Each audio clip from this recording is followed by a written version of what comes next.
При поддержке президентского фонда и культурных инициатив мы выиграли грант, который дал нам возможность провести впервые в Северной Осетии Всероссийский фестиваль альтернативной моды, дизайна и творчества, где будут участвовать дети с особенностью развития.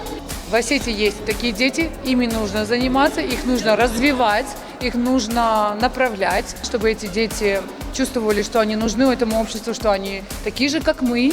И спасибо за то, что сегодня собралось очень много друзей, очень много людей, которые хотят поддержать этих детей. Дети достойные, дети грамотные, дети умные, дети развитые, дети творческие.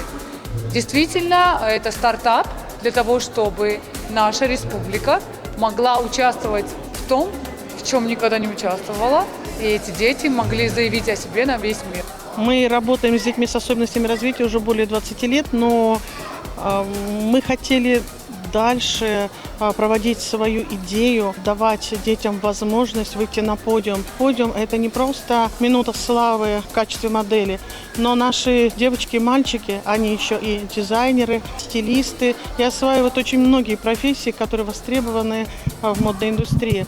Мы думаем, что дети с особенностями развития могут и должны иметь равные возможности, в том числе и в этом непростом, но очень интересном и очень творческом деле. Я с детства и с рождения занимаюсь этим и давно.